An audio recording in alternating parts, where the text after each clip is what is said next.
Good evening, everyone. I welcome all the speakers and our audience for today's webinar on the topic Sustainability in Thread Dyeing, a digital revolution within the textile industry. Today's webinar is brought to you by Twine Solutions along with their Indian partner Orange Tech in association with the Textile magazine.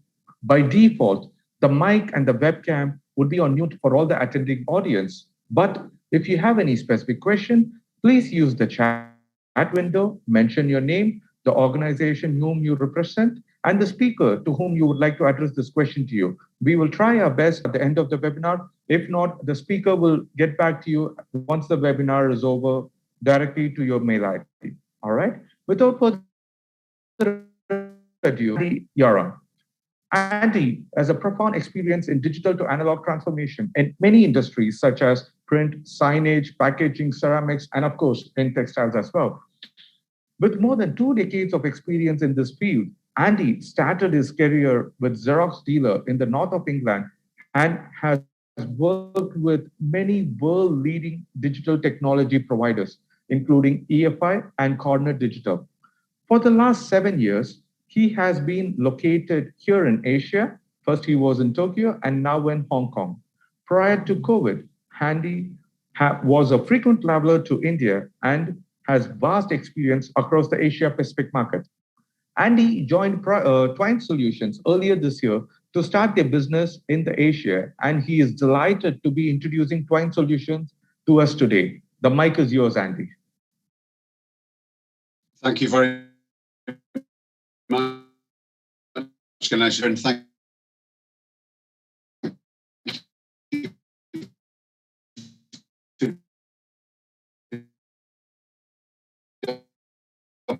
everyone for joining the call and giving us that today. My voice is clear and you can hear me. Our presentation today is talking about giving our most proud, which is time, and about a market opportunity.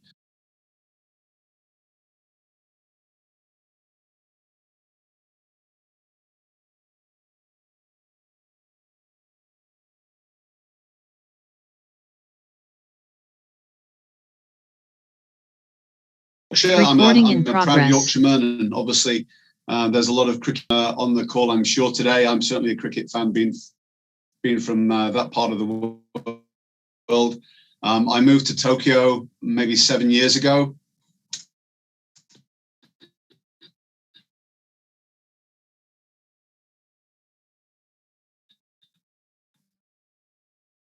To be in the region and seen huge growth. My background is in graphic design. I always thought I'd be a graphic designer, but I fell into the printing industry, as you said, more than 2 decades ago. So it makes me sound very old. In that time, I've really had the opportunity to work with some amazing companies. As you mentioned, I started my career with a Xerox dealer and then moved into sales with companies like EFI and with management positions there and with Corner Digital. My passions outside of work, although I didn't really used to get a lot of time to exercise my passions. I'm a real art enthusiast. I love cooking. I love hiking and weightlifting, and I do that to justify me drinking Guinness at the end of the day. So I'm really an avid kind of fitness focused guy, and I really like to spend my time keeping fit, so I can justify my pints of Guinness. I've been very, very lucky over the pandemic in many countries, from Australia, New Zealand, to Japan, Korea, and Thailand, to India. I think I've traveled to India maybe 24, 25 times in the past. So throughout my working career, and even in my personal life now, as I try to fit in my 2 to 3 hours of exercise every day, time for me is really important. Time is critical. Everything's moving at a faster pace. Things change more frequently. And digitalization is a major driving force. We're all contactable 24 hours a day these days, so there's no downtime. And we see the rate of change and the pace of development and transformation speeding up more and more, particularly in these COVID times. Just to give some examples of where we see this change, I'll talk about my my first career in the printing technology space. Obviously, woodblock was around, in 200 BC, people making prints that way. Gutenberg invented the printing press. Actually, quite funnily, I saw today that people are campaigning to get Lego to make a Gutenberg printing press, which is kind of funny for me. And then lithography and offset and digital technology has moved in. So that transformation has taken a long, long time. But we see now in textiles, non-traditional printing markets, textiles and ceramics, there's a huge kind of move towards digital. I think a famous quote from someone called Benny Lander, who's a very big name in the printing industry, is that eventually anything that can be digital will be. And we're seeing that in other markets as well. So I guess one of the oldest things we can compare this to, and in terms of evolution, is payment methods, money, in other words. So obviously people have been bartering for many, many years, whether that's trading crops or animals, to physical objects, obviously the invention of paper money, gold and credit cards. And now things like cryptocurrencies are becoming more and more mainstream. Moving from Japan, everything was very much cash-based, but here in Hong Kong, we just tap to pay with our phones or our credit cards, and it's very, very straightforward. So that's an evolution that's taken quite a long time. As you look at something else that's changed in recent times, certainly music formats. I certainly remember buying my first LP, my first record, my first piece of vinyl. I still have friends that buy vinyl. I remember my first tape and CD, and even I was very lucky to receive one of the first iPods. But these days, the way we consume music has changed. Most people these days have a subscription to something like Spotify or to iTunes Music, Apple Music, and that's really changed quite quickly over the past 10 to 20 years. Where we've seen very slow development is in the dyeing process. So thousands of years ago, when people were grinding minerals and grinding plants for different colors, that's how we started to dye the original fabrics and cloths. That didn't really change for maybe 4,000 years. And we had obviously efficiency improvements around the 1980s, but then the dyeing process has really changed.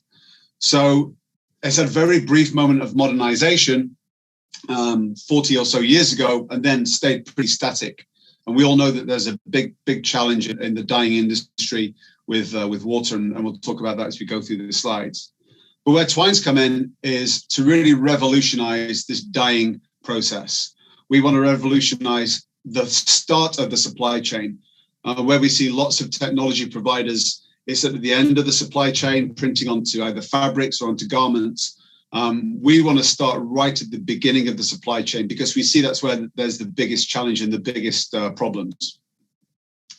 So Twine's a pretty new company. I want to explain in the next few slides where we've come from and what our vision is. But our vision really is to lead the digital transformation of the thread and textile industries for better performance and, most importantly, greater sustainability. So to give you a very brief history of Twine as a company, this is our Twine line, if you like. Back in 2005, our two founders, who are incidentally twin brothers, which is where a play on words comes with the name Twine, Erez and Alon Moshe, both with huge amounts of experience in the digital print world, founded Twine. And it really came from an idea that Erez had while he was sitting in his hotel room, looking at the beautifully embroidered towel that his hotel had provided him in the bathroom. And he saw all these bright colors and figured that there was a big problem here and a big opportunity to change the way that embroidery thread was dyed. Very much an on-demand mindset coming from the digital print space. So what Erez and Alon tried to do was develop a process and a system and inks for dyeing thread. They worked with a company in Israel called Delta Galil, one of the big manufacturers in Israel, a very well-known company. And you'll hear from one of their vice presidents of R&D as we go through the presentation. We have some videos. They started working on a system that we'll talk to you about in a few slides' time. They launched at ITMA, which was a trade show in Barcelona, just over 2.5 years ago now, and then installed their first system in Europe back in 2020. Then, of course, COVID hit, so it slowed the development. But I came on board in January this year to start the business here in Asia and find partners like Orange Group, who we'll talk about later. And we had the first showing of the products in Asia here in Hong Kong in July with our partner here. And we're actually installing one of our first systems in China this week as we speak. So it's very exciting times. The great news is this has happened obviously very coincidentally, but the first time we'll show this product in India will be this week at the Gartech show in Delhi. So please make a note as we get to the end of the presentation of the booth number so you can go and see the team at Orange Group. So it's very exciting. Things are moving very quickly, and we see that there'll be a huge uptake and huge acceptance of our products as we move forward. And our mission is really clear. We want to be the de facto standard for transforming not only the supply chain, but the production in the textile space, in sewing, knitting, embroidery, and those decorative markets. We want our customers to be focused and innovative and really be committed to developing this new style and new way of working. Our solutions, obviously, we partner with many companies, but we're looking at workflow, the dyeing system itself, the inks and the materials. And then what we really want to enable is this new methodology, this new process of selling and then on-demand manufacture. The important thing for all of our customers is that time is money. As we see, there's a big shift of the way that people produce and the way that people manufacture. Obviously, COVID has really impacted many different industries, not least of all the textile industry.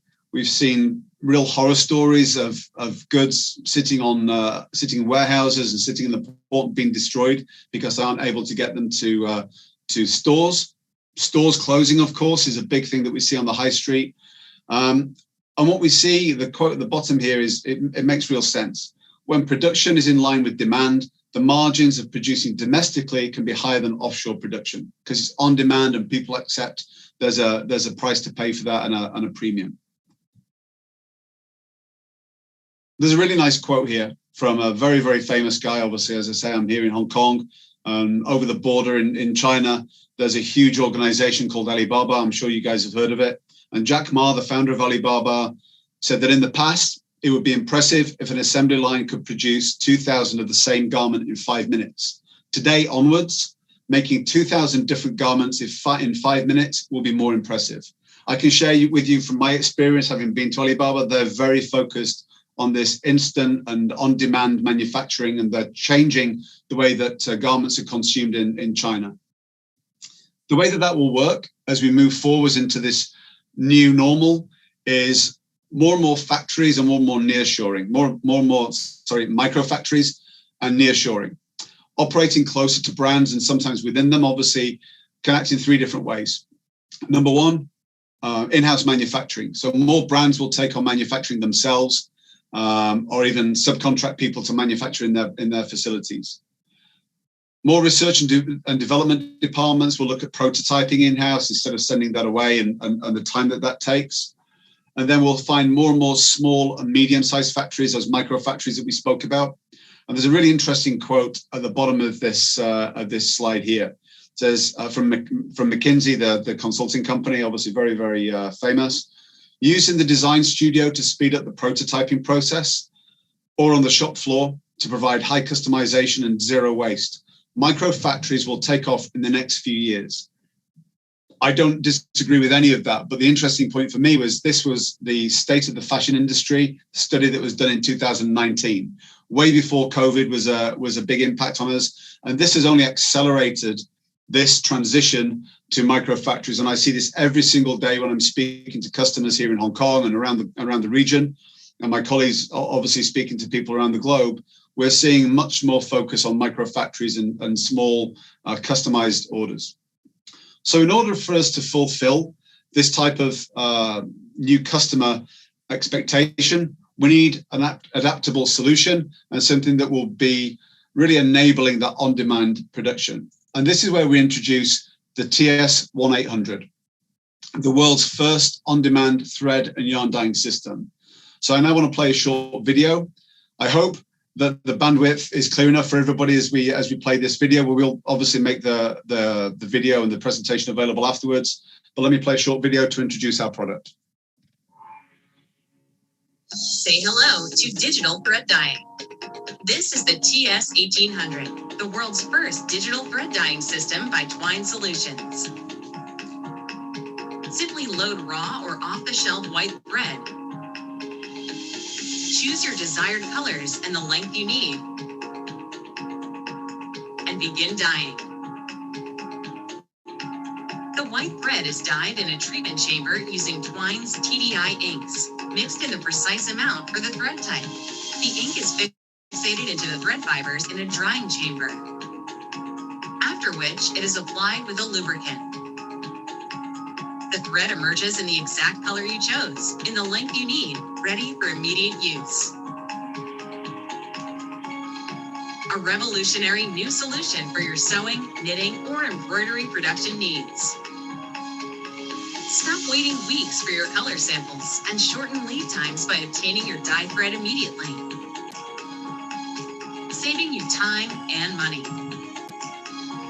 Simplify your stock management by eliminating dead stock and never running out of stock. No more need for large inventory of colored thread.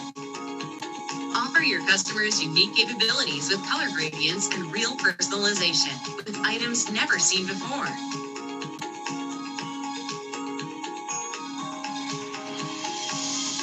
Twine's dyeing process is a closed-loop and waterless system.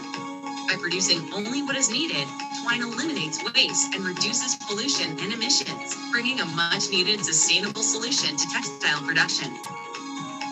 Take your business to the next level with Twine's digital thread dyeing system and join us as we bring the digital revolution to the textile industry. So I hope everyone managed to hear the video and managed to see what we're talking about today. It really is an amazing revolutionary product. But why do we need it? Why do we need a product like the TS-1800? And why do we need to dye digitally? So there are obviously four major pillars that we want to talk about here. So number one is on demand. We've already spoken about the change in the way that people will consume, the way that people order, and what people want to wear in terms of their garments. So reducing the time to market is really critical.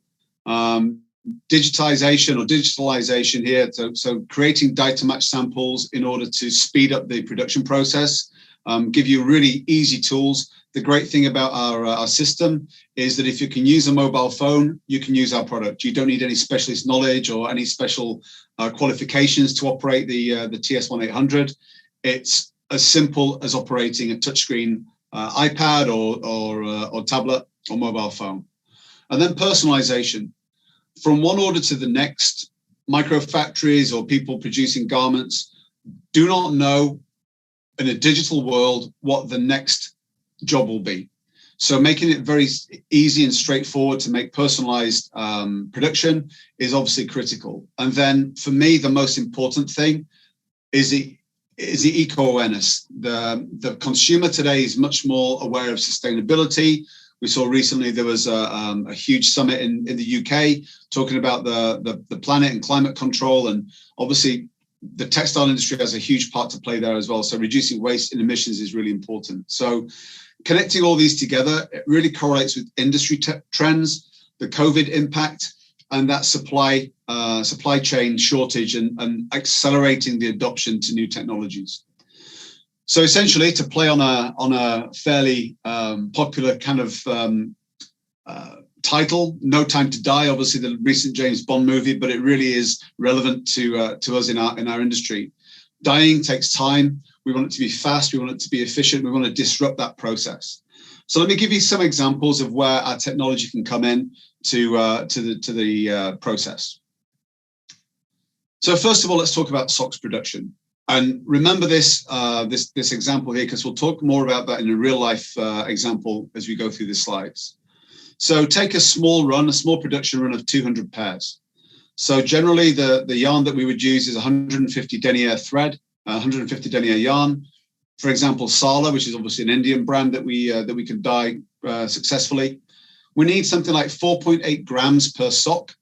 So in total for 200 pairs, just under a kilo. That would take us pretty much 16 hours to dye. So it's not a fast process, but obviously it's on demand. And the ink would cost around about 45 cents per pair. That's US cents, of course. And as I said, we'll talk about a real life example of this in a second. So remember that cost of 45 cents.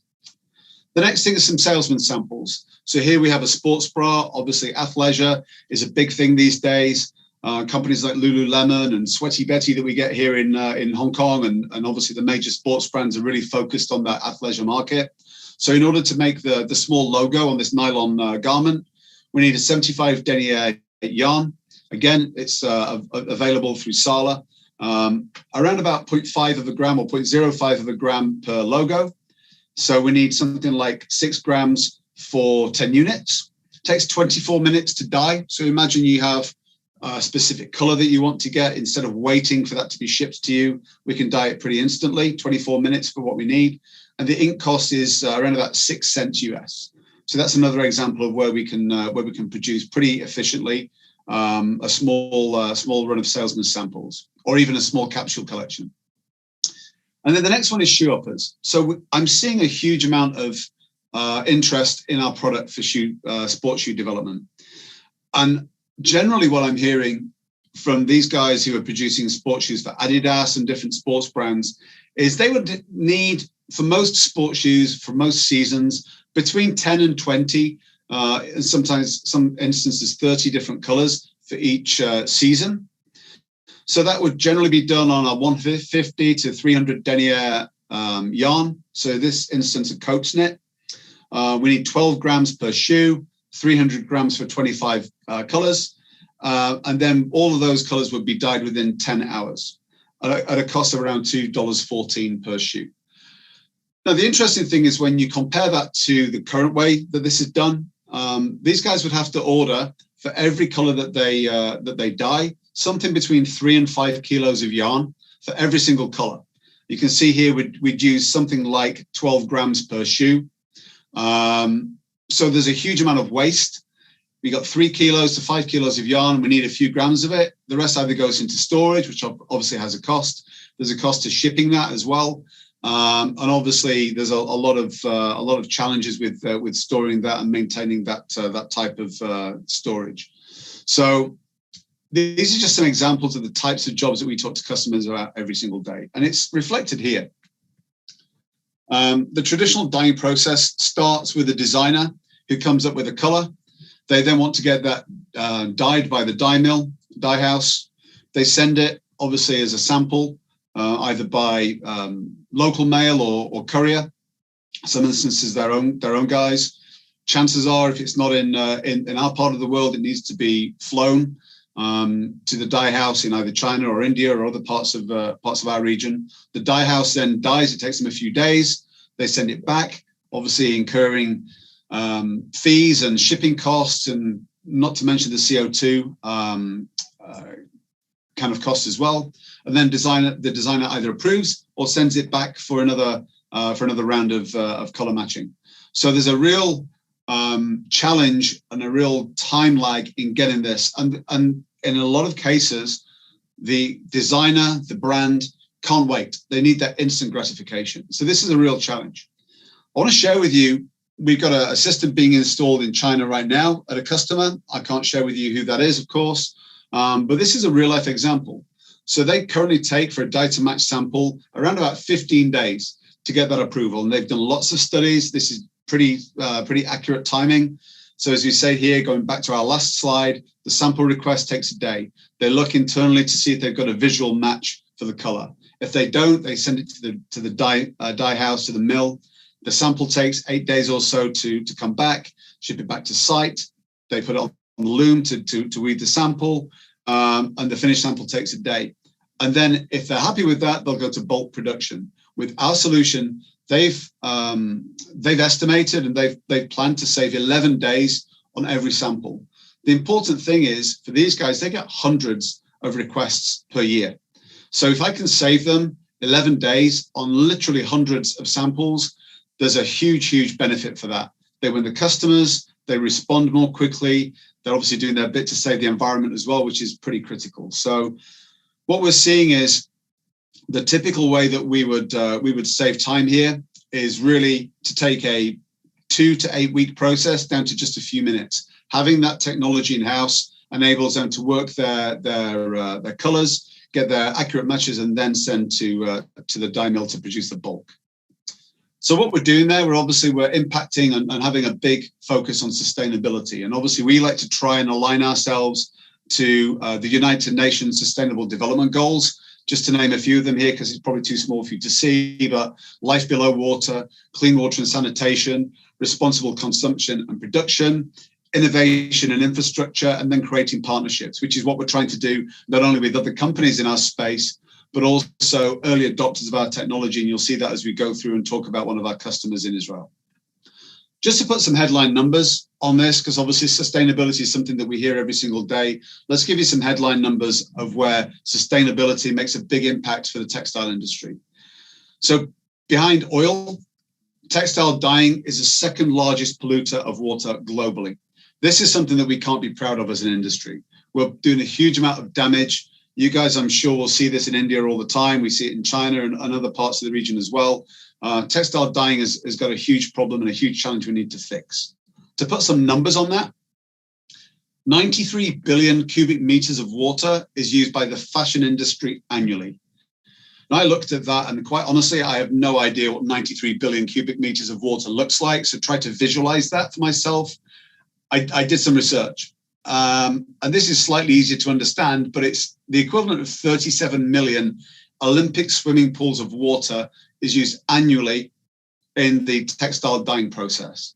That's just a crazy figure. It's something that we all need to change and we all need to focus on. So that to me is a much easier way to understand that incredible amount of waste. And of course, we talked about carbon emissions, and there's big focus on reducing CO2. The fashion industry is responsible for 10% of global carbon emissions, and we all impact that. We all impact that when we're buying and shipping things all over the world. It's an incredible number, and we need to do something pretty serious to change that. Another embarrassing headline for all of us consumers. The average consumer discards 32 kilos of clothing per year. And you'll see this in landfills around the world, that a huge amount of waste. You'll see when you open up any channel, the amount of waste that companies, high street brands throw away in waste stock. So we'll see a huge shift towards that on-demand manufacturing, because to create millions of garments that will remain unsold or have to be reduced is just not sustainable anymore. So it's really important we change that. Bringing this back to our world, the dyeing of yarn. Conventional dyeing consumes around 76 liters of clean water for just 1 kilo of thread. And this example is pretty accurate. So those huge water cooler bottles that you'll see in the offices, each one of those is around about 18.5 to 19 liters. So in effect, the 4 large water cooler bottles that you see there in the background gives you 1 kilo of yarn. So it's really quite incredible to think that much water would be used for just 1 kilo.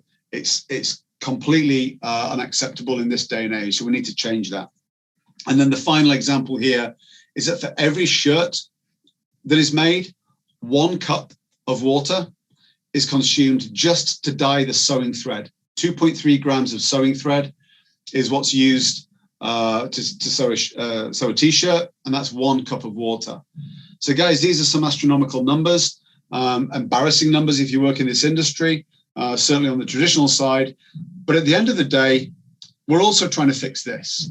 This is a shocking image that we saw earlier this year. This is in Aceh in Indonesia in February this year. This poor little girl is wading through bright crimson red water as a flood hit a batik factory to make the traditional Indonesian shirts. It flooded the local population with bright red dyed water, and we have to change this. It's an incredible challenge that we have to adapt to and change, but we can all do that, and we're starting right at the beginning of this process to really revolutionize this industry with twine. Now I want to talk about some customers who've already started to make this step in the right direction. And the next few slides is an interview with Lilach Aviad, who's our Vice President of Marketing, and a lady called Abigail Katz, who's VP of Research and Development at a company called Delta Galil. Delta Galil was a company I spoke about in the very first few slides, one of our first customers globally, in fact, our first customer at Twine. And she's going to talk to you, Abigail and Lilach are going to talk to you now about where our technology is used and the difference it's made to Delta Galil's business.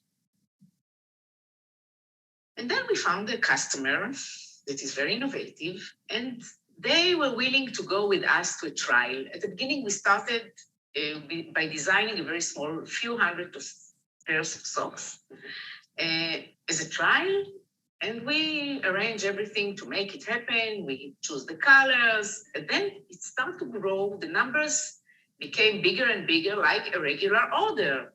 So we built unusual time and action, because the machine is still in Israel in the R&D center, because we are working on socks, on seamless, on sewing threads, and we need this machine.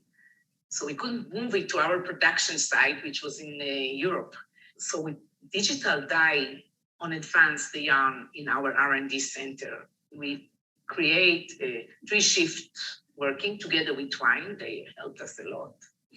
And we produce the yarns in advance. We send them to Europe, to the factory, to the sock factory. And guess what? Already in stores. Amazing. So it's beautiful. It's really beautiful.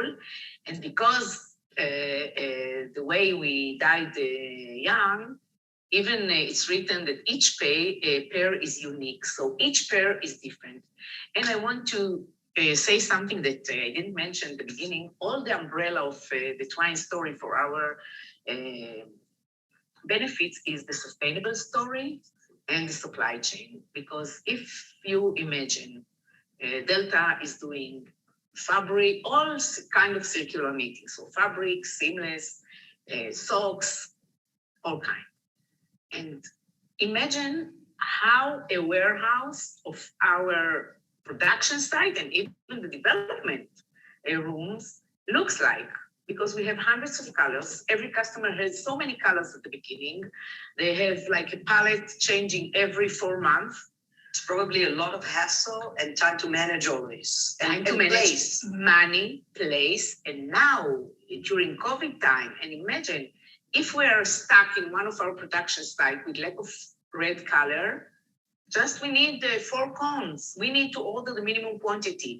We are stuck, we are waiting. We need to order it in advance from Far East or from wherever. So it's really very complicated thing to manage. So Abigail spoke there about several things. First of all, they intended to use their system for R&D, but in the end, they use it for a production run for maybe one of the biggest brands in the world, Nike. And just to go back to the slide I spoke about earlier on with a small production, and it cost around 45 cents for a pair of socks. I found the black socks with the gradient dyed tube the other day on the internet. And Nike, they're sold out, by the way. They were charging $20 per pair. So this is the amazing thing. Consumers are prepared to pay more for something that's personalized. We've already spoken about that many times during this presentation. Something that's unique, something that's sustainable. They sold out of 10,000 pairs of socks, and they were charging $20 per pair. So the thing here, it says, Gil Scott-Heron is a famous American poet and author. The first revolution is when you change your mind. So that preconceived idea that Abigail had about just using the system for research and development changed very quickly because of the dynamic way you can use digital technology. Secondly, they use it to cover their stock shortages. So they need to manage their inventory and increase their speed of response to their clients. No minimum order quantity there. That's a thing of the past for this type of technology. So this is not theory anymore. People are using this for final product, and I think that's an amazing thing. And you can see the product here, the black socks by Nike, $20 a pair US, and they cost probably around 45 cents in the dyed yarn from Twine. So it's really an incredible success story. Every pair is unique. People like that. They want to be different to their friends, and we give them the opportunity to be able to do that using some of our unique digital technology. I'll let Abigail and Lilac speak about another case study now, and then we'll talk about some numbers. We use twine as a problem solver. So we dye to match the yarns, which were not the original yarn. Just we want to show the design team of our customer the colorway and how it's going to look. And we use it as, we solve the problem immediately. So that specific sample, it was like a specific color that the designer decided that she Sometimes. wanted? Or was it a specific color that for some reason was missing in the warehouse? It's a combination. Sometimes it was like the other week, it was a specific 3 colors that we needed. Designer needed immediately. They need to send the sample in 2 days to the customer. And we didn't have any solution. And we said, why not? We have twine.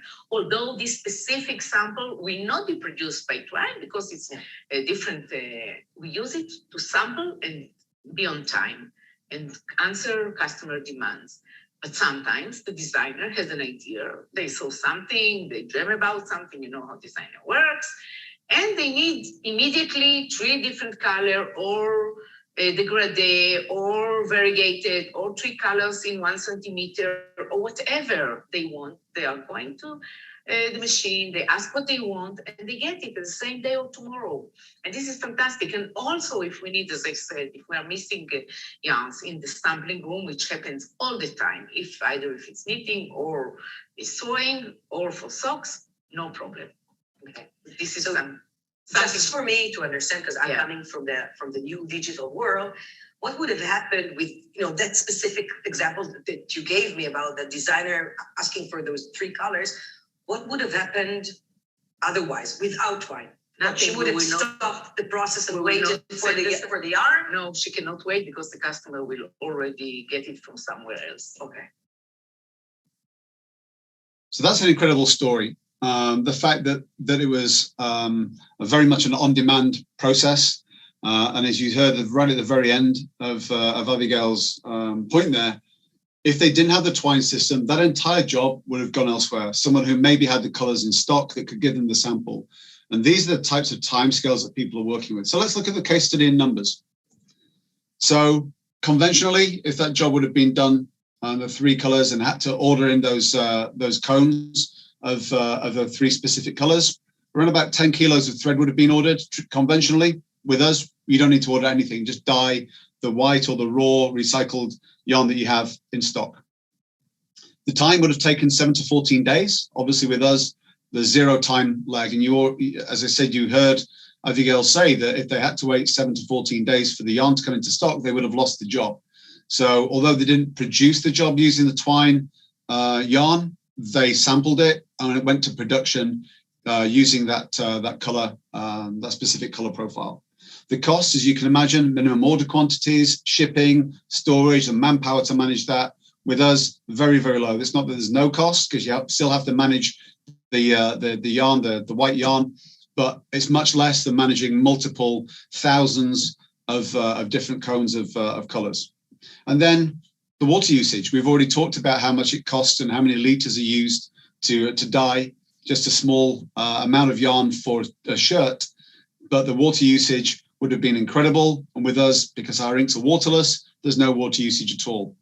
So it really shows to me that there's no real reason for using conventional in that kind of environment. So let's look at the bigger picture. Let's just take Delta Galil for one. One Twine TS-1800 could produce thousands of those jobs per year. And if you extrapolate that over the number of jobs that are produced, look at the savings potentially. So waste savings, waste yarn, 5,000 to 10,000 kilos of waste yarn would be saved every year. Time savings, we spoke about it, you heard Abigail. We spoke about it for the other customer in China. They're saving huge amounts of time having those samples, not having to wait for the dye house to send back samples for approval. So 7,000 to 14,000 days of lead time every single year. There's a huge cost saving there. We've already mentioned cost savings not only on the waste, but on the time. Then water savings. We've spoken many, many times during this presentation today about saving water, reducing our water consumption. We see that there's a huge opportunity to save literally tens of thousands of litres of water. And that's not to mention the logistics costs and carbon emissions. So one system from Twine can save a huge amount of waste, and there's an enormous cost saving there. So, as Abigail said, in her vision, in the short time, we'll have Twine machines in our factories. It's not for R&D for her anymore. It's production now, and that's the end. It goes back to that Gil Scott-Heron quote about changing your mind. That's the first revolution. So to summarize why we go digital, traditional methods, obviously, as we've spoken about, it's time. We lose time. As she said in the last video clip, if they didn't have that specific yarn, they would have lost the job. There's a huge cost to that. So it takes, the color design takes several weeks, and that response from the dye house. The money, again, to reiterate that fact, saving transportation, saving on the fact that there's no minimum order quantities, saving on inventory and inventory management. It's a lose for traditional dyeing methods that we're trying to change. And then, of course, sustainability. I keep hammering this point home. The water pollution, the high level of waste, CO2 emissions is critical. That is a lose in the traditional dyeing methodologies that we need to try and address. Where does digital win? Well, in all of those areas. Of course, right now we can't do the bulk, but we can do reduce the process of time, shown from days and weeks to minutes and hours, and allows quick decision making and fast reaction to win those clients and those customers. Reduce the amount of money spent on minimum order quantities and inventory, and of course the sustainability factor as well. Remember, there's no wastewater with the Twine solution. There's no water in our ink, so it's really critical. And I'll leave the last word on this to Abigail and Lilac. We've talked about the journey so far, but let me ask you, when you look a little bit into the future, and if I give you a crystal ball and ask you, what it would look like in 5 or 10 years time from today, how do you see this, Twine and Delta relationship together, and where this technology can take you? I don't need a crystal ball. It happened the moment I met Alon 7 years ago, because he at that time was concentrating, solving very seriously the embroidery yarns. Mm-hmm. And in my imagination, all Delta warehouses, yarn warehouses of soaps, of fabrics, are going to be white. Only white, minimum stock, white, and lines of digital printer dyeing the colors among demand. So you can have, if you can imagine, you can have an order, no minimum. A customer would like to have a seamless garment, 10,000 black, 300 yellow, and 1 purple. And you can do it because you will print among demand. And if you're stuck with something and you need to change, you will do it on spot. You don't need to go to the yarn supplier. Your yarn supplier will be a white yarn supplier, only white. No dyeing, no water, not anymore grading second polluter in the world as a textile. We are talking about different world. Okay, and what about the machine itself in terms of productivity and the volume that it can produce? Listen, I trust Twine. I know them. I'm not doing any publicity or PR for Twine. I'm talking from my experience. They are professional in what they're doing. What they promised to deliver to us till now. We have a wonderful color fastness. We have a wonderful variety of using the colors. And I think that I trust them that the capacity will grow by the time. It's their job. Our job is to bring innovative solution to our customers. We are a textile platform to innovative solution to the customers. That's how we work.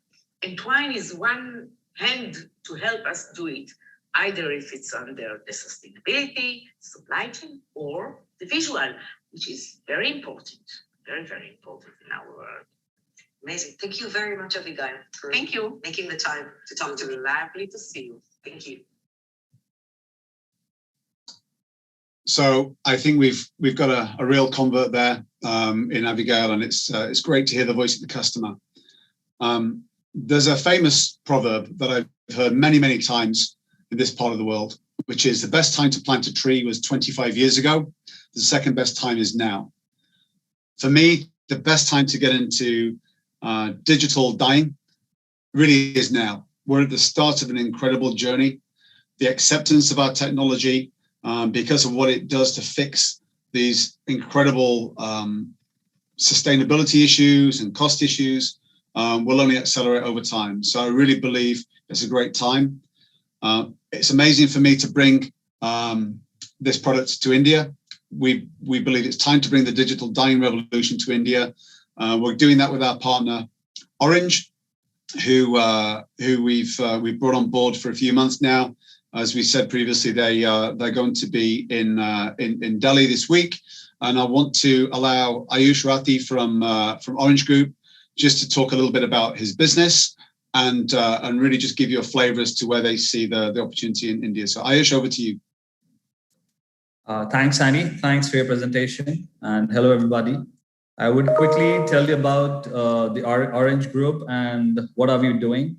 So it's been more than 10 years. It's been a decade we are doing digital textile. So that means we are printing fabrics. So when we started, the technology was very less. It was very much for sampling. And today, it's only digital.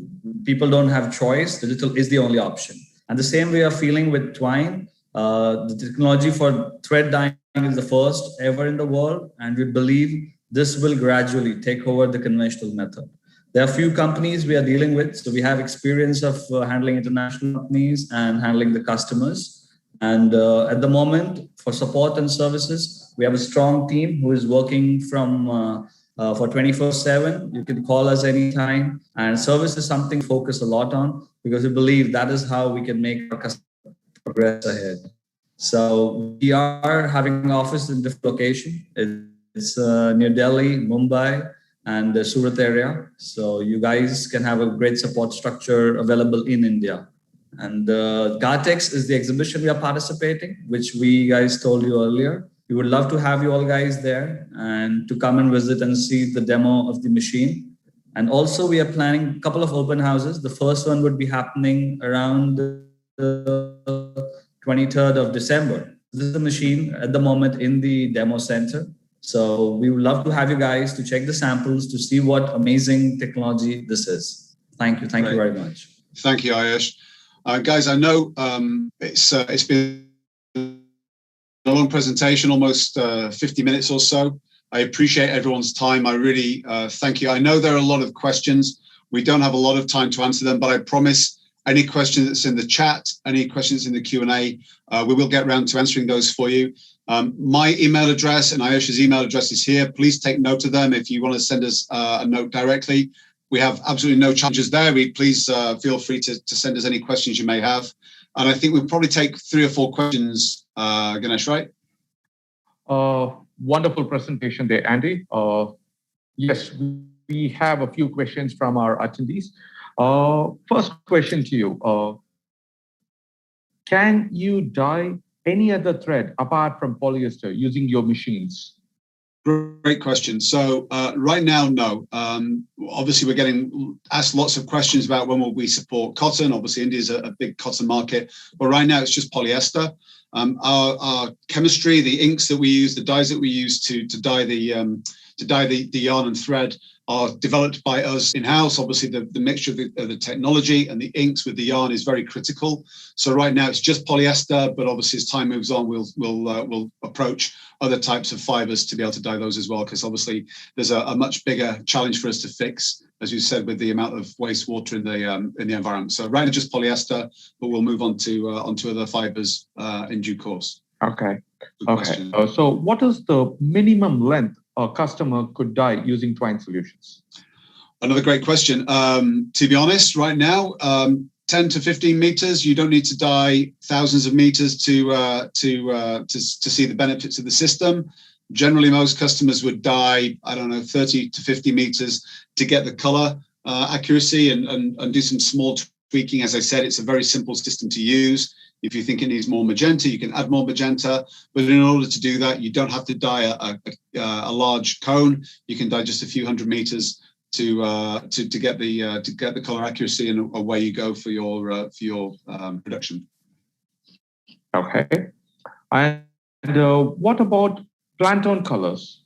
Can you dye them? This is one of a question from another customer. Right. So Sure. So Pantone colors, right now we have several libraries in the system. We have our own library. We're working with Coates, who's one of our investors, to put another one of their libraries in there as well. There's a lot of work going on behind the scenes. So we don't have the ability to select Pantone colors, but you can input CMYK values, RGB values, and even LAB values as well. So there's various different ways of achieving those Pantone colors other than keying in the specific Pantone code. Okay. Another good question. Thank you. And the next question is probably the most important question of the evening. How much does it cost to dye 1 kg of yarn? So I'll answer that question in two parts.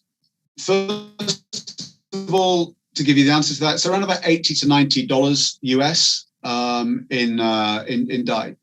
But my comment to that would be, if you're planning to dye 1 kilo of yarn using our system, it's probably not the right solution for you. Where we see our benefit right now is in the fast turnaround of small samples, development. One of the great things we can do that we didn't really touch on is a gradient. So the nice thing you see here with the thank you, I can dye a single piece of yarn to reflect all those colors in here without going back and reloading the system. I can dye multiple colors in a single thread. So they're the kind of value adds that we look at, rather than dyeing a kilo of yarn, because the process is not really there for bulk yet. Again, going back to what we spoke about with the different fibers, we will obviously improve the technology and increase the speed. But right now, if you're looking to dye a kilo of yarn, it's probably not the right technology for you at this stage. Okay. Let's have one more question before we wrap up this webinar. Let's say a customer has his own colors. Do you reckon he will be able to bulk dye using your machine? So for bulk dye right now, it goes back to the last question that we kind of answered. Right now, we don't see that's where the benefit of the system comes. But as I just mentioned, maybe a couple of questions ago, one of our investors and a company that we work very, very closely with is Coates. Coates is one of the largest thread and yarn manufacturers in the world. They have a big team in India, a very, very smart team in India that I spoke to last week.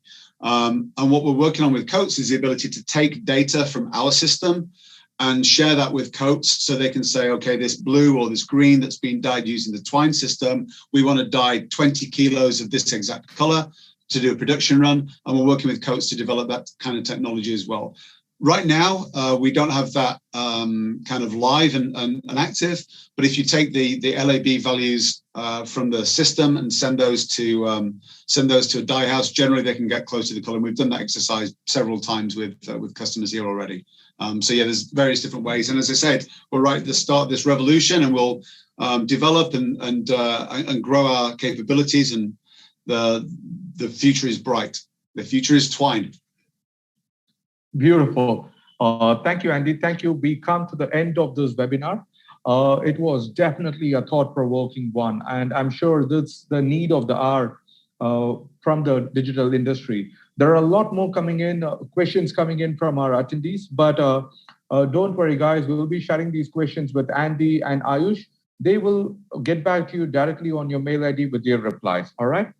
So once again, I take this opportunity to thank our speaker, Mr. Andy Yarrow, and his team from Twine Solutions, and also a special thanks to Aayush from Orange Tech for being part of this webinar and making it a grand success. See you all in the next webinar. So until then, stay tuned and please stay safe. This is Ganesh Kalidasan signing out. Take care, everyone. Bye-bye. Thank you, Ganesh. Recordings